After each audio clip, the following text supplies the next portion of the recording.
Alo, chào Vinh, xin chào các bạn. Hôm nay thì mình chia sẻ cái món bánh mặn thập cẩm nha.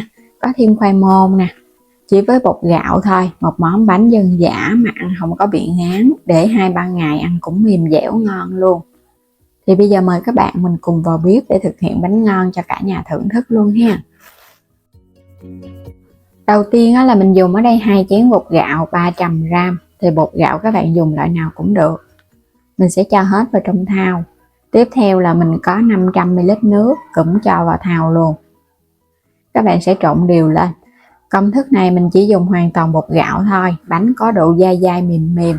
Còn nếu mà các bạn thích cho bánh của mình nó mềm hơn thì mình dùng luôn 600ml nước cũng được. Khuấy đều xong thì mình cứ để yên qua một bên cho nó nghỉ. Mình có ở đây 3 cái củ khoai môn vừa vừa nè. Khoai môn này là khoai môn sáp, các bạn dùng khoai môn cao cũng được luôn, cái nào cũng ngon hết trơn ha. Khoai môn sáp thì cho vào trong bột nó sẽ kết hợp, nó dẻo. Còn khoai môn cao thì nó sẽ có độ bột bột và nó thơm. Xắt ra nhỏ nhỏ. Thì mình xắt ra hạt lựu đều đều đi ha. Xắt một chút nữa mình cho vào cho nó đều ngon. Mình có tiếp là nửa cái củ cà rốt, các bạn cũng xắt lát mỏng mỏng ra. Mình cũng xắt lại hạt lựu luôn. Cà rốt thì cho vào nó sẽ có màu đẹp và nó cũng thơm ngon, nó ngọt nữa. Nó giúp cho có thêm vitamin A cho cơ thể. Thì các bạn không thích cà rốt, mình dùng khoai môn và củ sắn cũng ngon luôn. Tiếp là nửa cái củ hành tây trắng nha, các bạn cũng xắt ra nhỏ nhỏ, xắt cho nó đều đều. Xong rồi cái mình xắt hạt lựu lại, còn không thích hành tây thì dùng hành tím và tỏi. 2 cái cây lạp xưởng khô. Lạp xưởng này thì trong kênh mình cũng có bán, các bạn có thể mua thì bấm vào góc trái video đó, lựa chọn thấy giá cả phù hợp. Sản phẩm thì mình thấy nó vừa mỡ vừa nạc, ăn nó cũng ngon, nó không có ngán đâu. Nếu mà nạc nhiều quá nó sẽ bị khô lắm. Tôm khô mình ngâm ở đây 1 muỗng canh cho nó nở mềm. Cho vào chảo 2 muỗng canh dầu ăn. Mình sẽ phi thơm cái hành tây hồi nãy mình xắt hạt lựu ra trước ha, cho nó dậy mùi thơm lên. Rồi mình thêm vào đây là 150g thịt ba rọi mình xắt ra, hồi nãy mình cũng cứ ướp với chút xíu nước tương và hành tỏi.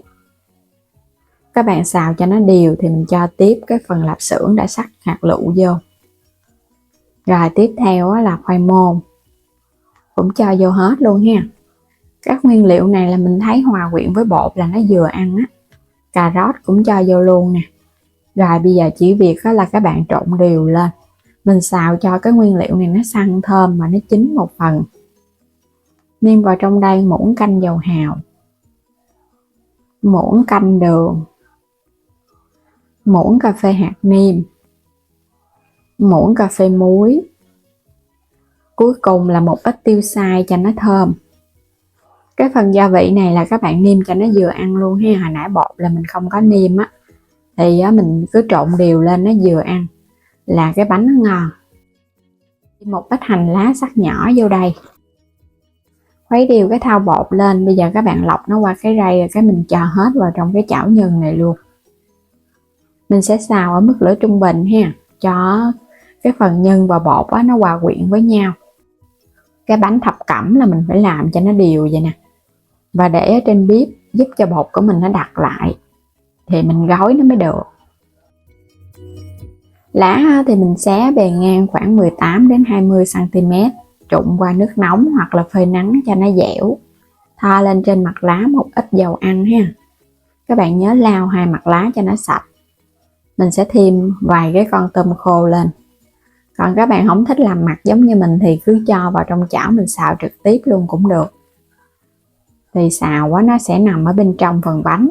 Còn mình để mặt thì mình khi mà tháo bánh ra nó nhìn thấy tôm khô thì cũng hấp dẫn hơn. Rồi cứ cho bột vô. Mình cho một ít thôi ha, đừng có nhiều quá, một cái bánh gọn gọn vậy đó, ăn nó không có ngán. Túm 2 cái mặt lá mình úp nó lại. Cho dầu ăn chút xíu thôi, bột gạo thì nó cũng không có dính đâu. Nếu mà bột nếp thì nó mới dính nhiều. Rồi úp 2 cái đầu lại, vậy là xong một cái bánh. Mình cũng gói tương tự ha, cho tôm khô nằm ở bên dưới, cái cho bột lên. Một cái bánh này là khoảng 3 muỗng canh bột. úp hai cái đầu lá. Mình thấy cái cách này là dễ gói nhất luôn, ai cũng sẽ gói được. Nếu mà các bạn làm cái bánh lớn á, thì xé lá lớn, làm bánh nhỏ thì mình cứ xé lá nhỏ thôi, cũng không nhất thiết là phải giống mình. Gói xong hết rồi nè. Đây mình được tổng cộng bao nhiêu cái bánh. Rồi bây giờ sẽ chất vào trong cái nồi đem đi hấp. Trước khi hấp á, thì mình bắt sẵn nồi nước sôi đi cho nó dễ tính thời gian chín bánh. Rồi sẽ chất vô ha. Mình hấp nửa tiếng đồng hồ. Nước đã sôi, lửa trung bình. Đủ thời gian là bánh nó chín mà, tại mình làm cũng nhỏ gọn, không có lớn quá đâu. Thơm bát ngát cái mùi lá chuối. Bánh sau khi mà các bạn hấp xong á là nó dậy cái mùi lá lên, ngon dữ lắm luôn. Bây giờ mình sẽ lấy nó ra ha, chờ cho nó nguội. Bánh lúc này vẫn còn nóng dữ lắm. Bánh này á, vừa nguội là mình ăn ngon rồi ha. Không cần phải nguội quá, mà nóng á thì cũng khó ăn.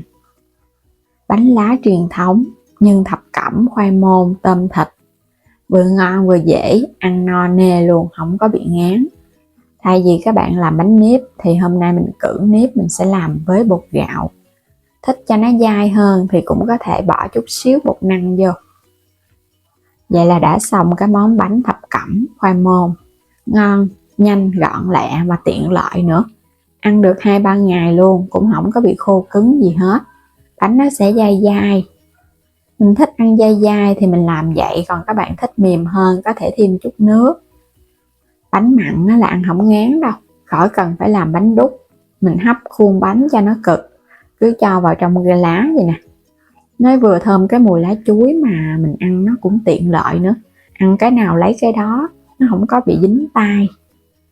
Bột gạo thì hoàn toàn không có bị dính. Đây ở bên trong này các bạn, khoai môn nó thơm nước mũi luôn. Bánh mà có khoai môn là mình thấy thơm ngon, mà ở bên trong nó cũng bùi bùi bột bột nữa. Ăn không vậy là thấy ngon lắm rồi đó, đậm đà luôn, mình nêm gia vị rất là vừa miệng. Còn nếu mà các bạn thích cho nó không có bị ngán á, thì mình tháo ra cho vào dĩa ha, cái thêm một ít rau sắc nhỏ nè, nước mắm nữa, chan lên, ngon dữ dằn luôn. Một món bánh dễ làm mà ngon, thì mình thấy ai ai cũng rất là thích cái món bánh mặn. Mình chia sẻ nhiều công thức bánh mặn thập cẩm thì mình nhận được rất là nhiều sự phản hồi tích cực từ các bạn luôn, nên hôm nay mình chia sẻ tiếp cái món bánh mặn với khoai môn tôm thịt này. Thì mình chúc các bạn ai ai cũng làm thành công ngon miệng ha. Đừng quên đăng ký kênh Alo Trà Vinh và Alo Trà Vinh 2 ủng hộ mình. Và mua thêm các sản phẩm trong kênh thì mời các bạn bấm vào góc trái video á, lựa chọn sản phẩm hoặc là bấm vào ảnh kênh chuyển đến cửa hàng, lựa chọn và mua ủng hộ mình ha. Bây giờ thì xin chào tạm biệt.